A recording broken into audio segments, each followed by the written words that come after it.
Morning, everyone. Afternoon, sorry. Thanks for joining us all on such short notice. I'm Communications Director Brianna Aho. Just a heads up for you guys before we get started. Normally, the governor's happy to take as many questions as you have, but schedule's a little tight today, so we're going to have to keep it limited. He's going to share some reaction, take some questions, and then we're going to have to wrap it up. So thank you so much, Governor Bob Ferguson. Thanks, Brianna. Thanks, everyone, for being here. As Brianna said, on short notice, we appreciate that.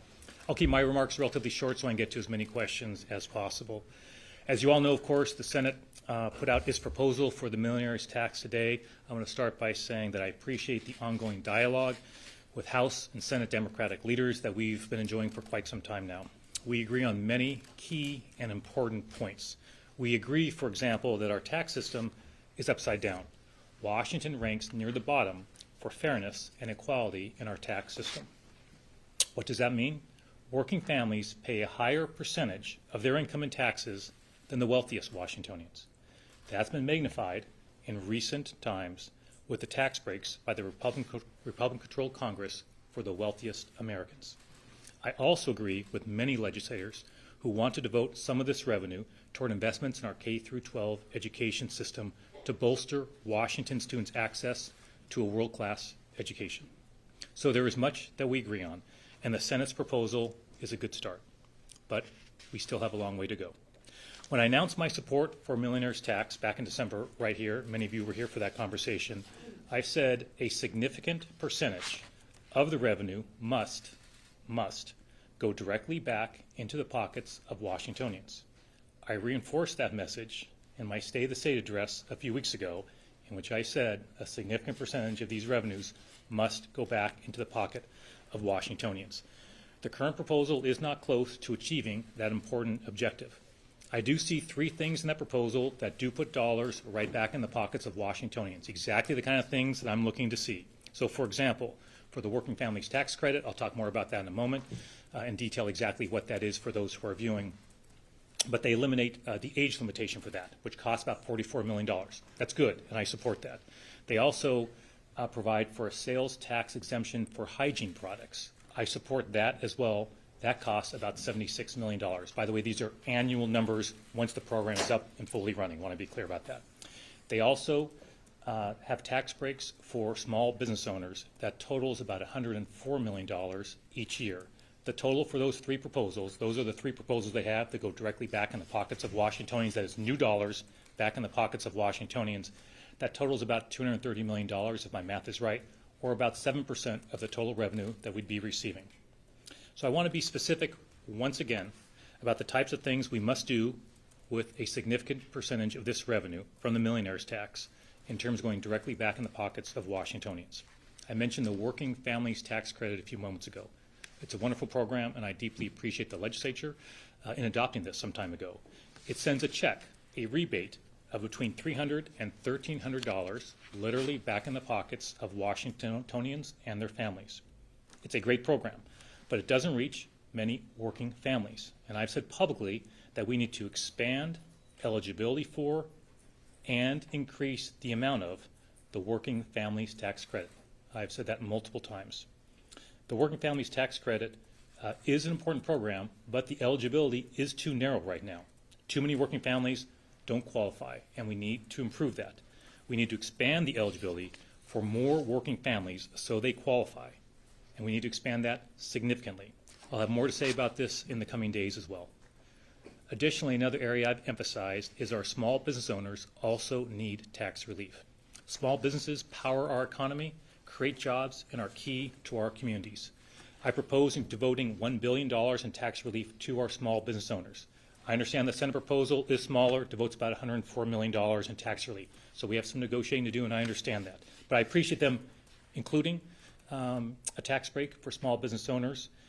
It's just my opinion that it's going to need to be, it's not my opinion, it will need to be much higher.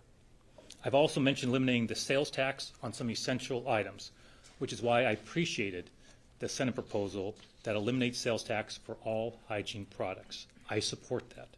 But I also support eliminating the sales tax for products like baby diapers and other products that are commonly used by many Washingtonians. Diapers, as one example, are obviously essential for many Washingtonians. There's a national survey that's been quoted many times that says 28% of parents reported they skip meals in order to afford diapers. 1 in 4 parents reported having to miss work or school because they did not have enough diapers to drop their child at daycare. We need to make life more affordable for more Washington families, and exempting the sales tax for diapers and other baby products is a good example of doing that. Those with fewer resources must currently spend a large share of their income on these essential items, meaning that more of their resources are taxed. Exempting them from sales tax helps make our state's tax system more fair. So in conclusion, I remain confident that we'll get where we need to be. There's still plenty of time left in this legislative session. And I, again, want to emphasize that I appreciate this first proposal by the Senate Democrats. We're going to continue talking. That's going to keep going on. I have no doubt about that.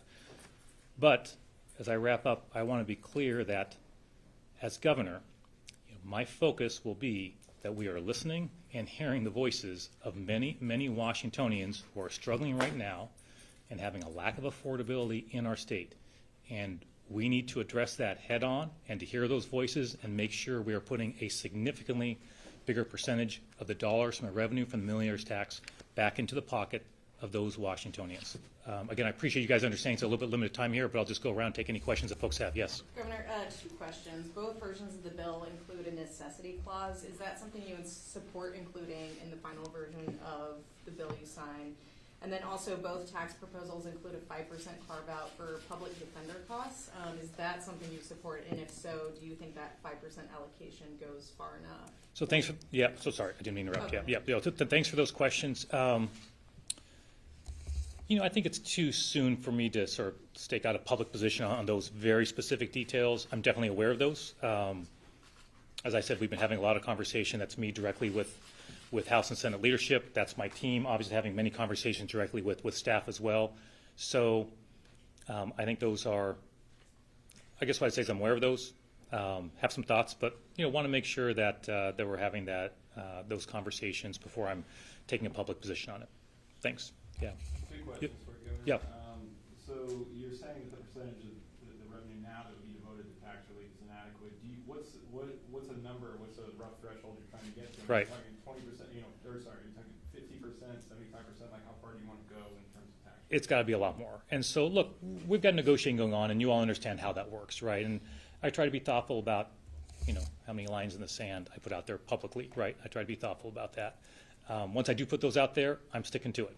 And so, but what I would say is the 7% that we see here is not close. I've communicated that in conversations. I've communicated that publicly. And I think we are able to craft this proposal in a way that allows us to make a much more significant investment back into the pocketbooks of Washingtonians, small business owners, and at the same time addressing lots of other important issues that we have that I share the concerns of legislators. Hey, K through 12 education, right? Public health. There's lots of things out there. So I think given the amount of the revenue that comes in from millionaires tax, I think we can do both things. But I think it's important that we do both things. And so right now I'm not going to put out a specific percentage. I appreciate the question. But for right now, we'll continue those conversations directly with leaders. Yeah. And then a more detailed question: the 0.5% surcharge on large businesses, the proposal we rolled back. Yeah. Do you support rolling back that tax surcharge? That's the one-time proposal they have. It lasts like a year or two, I think, at the front end of the revenue coming in. Correct. So it's a tax surcharge on companies earning over $250 million a year. The legislature would end that tax surcharge a year early. A year early, yes. And so that I'm definitely aware of that, and we're having good conversations there. And I think that that's the type of thing that makes sense to me. I would say that. So I would say that makes sense to me. We're still in conversations, but we've talked about it. That makes sense to me. I obviously, as you might imagine, right, there's a lot of information, a lot of details. I've had conversations with the business community, with leadership. It makes sense to me. I want to hear a little more about it, but I'd say at this point it makes sense to me. But that is like the sort of the one-time thing that scales that back, and so that is something that does make sense, yeah. Fitzgibbon said this morning that he was a little surprised with your statement because he said as recently as last night you guys were discussing and thought you were all kind of on the same page. Yeah, I've been a little surprised by some of the stuff they have in there as well, so that works both ways. I don't think there's any hard feelings about that. That's the way these things go. This is a big, complex proposal, right? There's lots of details in there. So I understand that, hey, as we get information, sometimes not every detail is there. I understand that. But the main thing is we're talking directly. Our teams are talking directly. So I recognize that sometimes it's a story, say, oh, they're not quite on the same page. I get that, but, what I would really emphasize is I think our conversations are very productive. And are there some surprises for me in this? Of course, it's not a big deal. But that's just the way these things work, right? And so I'm not surprised Joe said that, and that Representative Fitzgibbon said that, and appreciate that, but I don't view that as a big deal. It's the nature of these things, and we're talking virtually every single day about this. So I think the key thing is, hey, just making sure we have our numbers aligned. There's a lot of competing ideas. It's going to the House now. It's clear they're going to have their own perspective about this. And so that's why I felt it made sense at this stage, now that there's a proposal out there, that I articulate to the people, and obviously to the legislature. We're having private conversations, but articulate to the people what my priorities are. Governor, Yes. Considering the announced retirements on the state Supreme Court, have you discussed the prospect of the High Court ruling on a likely challenge to the millionaires tax, should it pass this session, with potential candidates or nominees to the court, or even revisiting the ruling on an income tax in the state? Sir, do you mind just repeating? I just wasn't sure I quite tracked it. My apologies. Just make sure I heard it right. Have you discussed a possible challenge to the millionaires tax on the state Supreme Court, should it pass this session? So let me just stop there. So just make sure maybe I heard like two questions. So on that, obviously we're aware that, and I'm happy to hear the rest of the question, but I just want to break it down if that's okay. Obviously aware, and I've said many times that, hey, if this proposal passes the legislature, two more things are sure to happen. There will be a court challenge, and there will be a vote of the people on whether they think this is the right thing for them or not. And so, yes, of course, there have been some conversations around, hey, this potentially getting to the state Supreme Court. Of course, there have been conversations along those lines. And so I didn't mean to interrupt you, but what was the second half of your question? Or about the prospect of the High Court in the process, should there be a challenge on that, revisiting the ruling on the constitutionality of an income tax at large? Well, that'll be up to the court, obviously, right? And so we'll see how that goes, if and when it gets to that point. But obviously there are some conversations. Just my focus, though, to be perfectly clear, right, is on the legislation. That's my job, is to focus on this legislation and get to a place where I can sign it. Yeah. Governor, there's Yeah. been a lot of small businesses who've been very happy with the Seahawks making it as far as they have because it's great for business. Agreed. And it's a sports question, so I had to consult some sports reporters this morning, but there is some angst about the free agency and how this could impact free agency and good players coming to Seattle, whether it's football or baseball, and kind of having a Dwayne Wade to Miami sort of situation where the team doesn't do as well and business suffers as a result. So how concerned are you about that, given there is history of players moving from less tax-friendly states to more tax-friendly states? Sure. So I've not seen that specifically, Brandy. Happy to take a look at it. Aware generally of that issue, I'd say. I think what I'd say is that, most states have an income tax. And so football players still play in states where there is an income tax. But that said, I think what I would say is that from my standpoint, and I think this is true for all of us who are working on this, by the way, is that we're trying to be thoughtful about what's the amount and who's paying it, what are the impacts of that. I had a meeting yesterday with folks in the business community to talk about that. So we're certainly aware of that. And so we're going to just have to try and structure this in a way that makes the most sense, that is the most fair to address the challenges we're facing, and I'll check more into that as well. Maybe time for one more? Yeah. Governor, what ideas are you pitching with regard to lowering the costs on increasing affordability in Washington State? You mentioned working family tax credit, sales tax exemptions. More of those, more of the same that's already in there, or do you have other ideas? So thanks for asking that. So I'd say a couple things. So number one, and I've emphasized this many times in conversations, I welcome other ideas that folks have on the best way to put dollars back in the pockets of Washingtonians. What strikes me as a couple of things that are extremely important is we need to have the largest tax break for small business owners in state history. Full stop, got to happen. So again, I appreciate the initial step that they've made here, but we're a ways away from where I started off. I have some experience in negotiating things in life, and so I understand I'm not going to get exactly what I want on that, maybe to the tune of $1 billion, but it's certainly going to be much higher. Crafting, that's going to be important. That's going to have a huge impact for small business owners all across our state.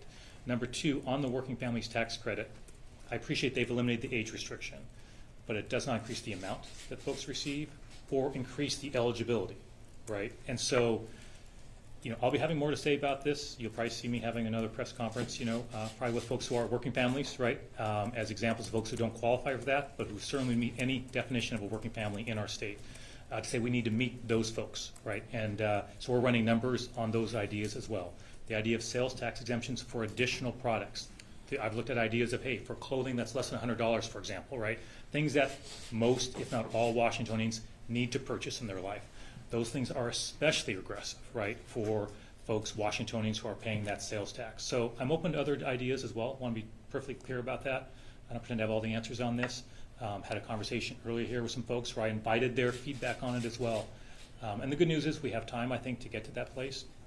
It's a challenge. It's a short session. You all know that. So it's a challenge for something this big and this complex. But I think what I'm seeing as I wrap up is I see a lot of collaboration. I appreciate that. I see a lot of good ideas. I appreciate that. I know we have a lot of competing things to balance. But my North Star in this conversation, what my focus is going to be in this conversation in the coming weeks, is making life more affordable for Washingtonians all across our state. That's what I hear when I travel the entire state as a statewide elected official, and that is something that I feel very strongly that we need to deliver on in this proposal. Thanks everybody so much. Really appreciate it. Hope you have a great day. Go Hawks.